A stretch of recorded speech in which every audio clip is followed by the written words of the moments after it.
जय श्री राधा कृष्ण। हिंदू धर्म में पूर्णिमा तिथि को देवताओं की तिथि कहा गया है। माघ के महीने में पूर्णिमा का महत्व और अधिक बढ़ जाता है। ऐसा कहा जाता है कि इस पूरे महीने में देवी देवता मनुष्य रूप में धरती पर रहते हैं और गंगा स्नान दान पुण्य आदि करते हैं। पूर्णिमा के दिन स्वयं जगत के पालनहार भगवान विष्णु गंगा नदी में ही विद्यमान होते हैं। ऐसे में माघ पूर्णिमा के दिन गंगा स्नान को मोक्षदायी बताया गया है। इस दिन देवी और देवता भी धरती पर स्नान और दान करके अपने लोक में वापस लौट जाते हैं। पूर्णिमा के व्रत को शास्त्रों में सबसे श्रेष्ठ व्रत बताया गया है। पूर्णिमा का व्रत रखने से अक्षय पुण्य की प्राप्ति होती है और अनेक जो हमारे संचित पाप होते, पिछले जन्मों के पाप होते, वो नष्ट हो जाते हैं। आज इस वीडियो में आपको महाफलकारी माघ पूर्णिमा की 3 पौराणिक कहानियां सुनाती हूँ, जिसे सुनने मात्र से ही श्री हरि विष्णु की कृपा के साथ माता लक्ष्मी का आशीर्वाद भी मिल जाता है, सुख सौभाग्य धन में वृद्धि होती है, संचित पापों का नाश होता है। इसलिए प्रेम मन और भाव से सुने। माघ पूर्णिमा की महाफल देने वाली ये कहानियां सुनते हुए हाथ में तिल फूल और दक्षिणा जरूर रखें। कहानी सुनने के बाद जो अपने हाथ में रखा है उसे पूजा थाली में वहीं डाल दे। वीडियो शुरू करने से पहले एक रिक्वेस्ट, जो चैनल पर नए हैं वो अभी चैनल सब्सक्राइब करके बेल आइकन प्रेस कर दे ताकि आने वाली वीडियोस की जानकारी आपको मिल जाए। एक और चीज, अगर आप आने वाले व्रत त्योहारों का रिमाइंडर अपने फोन पर पाना चाहते हो तो पूर्णिमा लिखकर 9821025751 पर हमें व्हाट्सएप मैसेज करें। अब चर्चा शुरू करते हैं। कांतिका नगर में धनेश्वर नाम का एक ब्राह्मण रहता था। उसकी पत्नी रूपवती बहुत सुशील और पतिव्रता स्त्री थी, परंतु उन्हें एक बड़ा दुख था कि उनकी कोई भी संतान नहीं थी, जिस वजह से वो हमेशा बड़े दुखी रहते थे। एक दिन उसकी पत्नी नगर में भिक्षा मांगने गई, लेकिन सभी ने उसे बांझ कहकर भिक्षा देने से इनकार कर दिया। भिक्षा ना मिलने से वो बड़ी दुखी हुई और रोने लगी। उस समय किसी ने उसे 16 दिन तक मां काली की पूजा करने को कहा। अब बताई हुई विधि के अनुसार ब्राह्मण दंपति ने 16 दिनों तक मां काली की आराधना की। उनकी आराधना से प्रसन्न होकर 16 दिन के बाद मां काली उनके समक्ष प्रकट हुई। मां काली ने ब्राह्मण के पत्नी को गर्भवती होने का वरदान दिया और कहा कि उसे पुत्र रत्न की प्राप्ति होगी। मां काली ने कहा कि वो अपनी सामर्थ्य के अनुसार हर पूर्णिमा को दीप जलाए। इस तरह हर पूर्णिमा के दिन वो दीप बढ़ाते जाए जब तक कम से कम 32 दीपक ना हो जाए। आटे के दीपक बनाकर शिवजी जी की पूजा करने को कहा और उसे उसी स्थान पर रोज आम का वृक्ष दिखाई देगा, ऐसा कहा।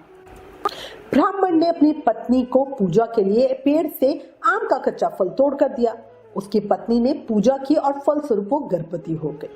हर पूर्णिमा को वो मां काली के कहे अनुसार दीप प्रज्वलित करती रही और मां काली की कृपा से उनके घर एक पुत्र रत्न ने जन्म लिया, जिसका नाम उन्होंने देवदास रखा। देवदास जब बड़ा हुआ तो उसे अपने मामा के साथ पढ़ने के लिए काशी भेज दिया। काशी में उन दोनों के साथ एक दुर्घटना घटी, जिसके कारण धोखे से देवदास का विवाह हो गया। देवदास को पता चला कि वो अल्पायु है, परंतु फिर भी जबरदस्ती उसका विवाह करवा दिया गया। कुछ समय बाद काल उसके प्राण लेने आया, लेकिन ब्राह्मण दंपति ने पूर्णिमा का व्रत रखा था, इसलिए काल उसका कुछ बिगाड़ नहीं पाया। और तभी से ये कहा जाने लगा कि पूर्णिमा के दिन व्रत करने से संकटों से मुक्ति मिल जाती है और मन की सभी कामनाएं पूरी होती है। बोलो माघ मास के ठाकुर की जय। हे माघ के ठाकुर, माघ पूर्णिमा की इस कहानी को कहते सुनते हुकारा भरने वाले सब पर अपनी कृपा बनाए रखना। स्कंद पुराण के रेवा खंड में माघ पूर्णिमा के स्नान के महत्व को लेकर कहानी मिलती है, जिसके अनुसार नर्मदा नदी के तट पर शुभव्रत नाम के एक ब्राह्मण निवास करते थे। उन्हें वेदों का बहुत अच्छा ज्ञान था, लेकिन पूजा पाठ में उनका मन कम लगता था। वो धन कमाने में ही हमेशा व्यस्त रहते थे, लेकिन वृद्धावस्था में जब वो बीमार रहने लगे तब उन्हें पूजा पाठ का ध्यान आया। उन्होंने अपना परलोक सुधारने की सोची। इसके बाद उन्हें कोई उपाय नहीं सूझ रहा था। चोर उनके सारे धन को चुरा के ले गए। उस समय उन्हें समझ में आया कि धन हमारे लिए उतना जरूरी नहीं है जितने पुण्य कर्म है। इसी विचार में वो बैठे हुए थे कि अचानक उन्हें एक श्लोक याद आया। माघे निमग्ना सलीले सुशीते विमुक्त पापत्री देवी प्रयंती। इस श्लोक का जब जाप किया, इस कथा के अनुसार शुभव्रत ने 9 दिनों तक इस श्लोक को पढ़ते हुए नर्मदा नदी के तट पे स्नान किया। इसके बाद 10वें दिन उन्होंने अपने शरीर का त्याग कर दिया। शुभव्रत ने यूं तो पूरे जीवन भर कोई भी पूजा पाठ शुभ काम नहीं किया था। धन कमाने के फेर में वो कई लोगों को उसने ठेस भी पहुंचाई थी, उनको ठगा भी था। लेकिन माघ मास में पवित्र नदी नर्मदा में सिर्फ 9 दिन का स्नान करके उन्होंने अपनी सभी पापों से मुक्ति पा ली। कथा मिलती है कि शुभ व्रत को माघ मास में स्नान करने मात्र से ही स्वर्ग की प्राप्ति हो गई। हे माघ मास के ठाकुर, अपनी कृपा इसी तरह हमारे ऊपर भी बनाए रखना। जब भी हम पद से भटके तो हमें अपने चरणों में लगाए रखना। बोलो माघ मास के ठाकुर की जय।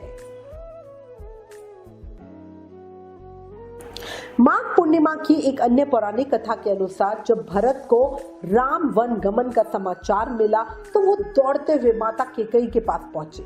वो बहुत क्रोधित हुए और उसके बाद उन्होंने माता केकई को श्राप दिया कि भ्राता राम को वन भेजने का जो अपराध उन्होंने किया है, इससे उनके सारे पुण्य नष्ट हो जाए और जीवन में वो कभी भैया राम को देख भी ना पाए। माता केकई ने माघ मास में पूरे माघ महीने स्नान दान किया। फिर माघ पूर्णिमा के दिन संगम में स्नान करके इस श्राप से मुक्ति पाई और उन्हें राजा राम के दर्शन भी हुए। श्री हरि विष्णु और माता लक्ष्मी के श्री चरणों में प्रार्थना करती हूँ कि इस कहानी को कहते सुनते हुकारा भरते सब पे अपनी कृपा बनाए रखना, अपनी भक्ति प्रेम और आशीर्वाद देना, जीवन में सुख शांति संपन्नता और समृद्धि देना। माघ पूर्णिमा कथा समाप्त। ओम नमो नारायणाय नमः। श्री कृष्ण शरणम।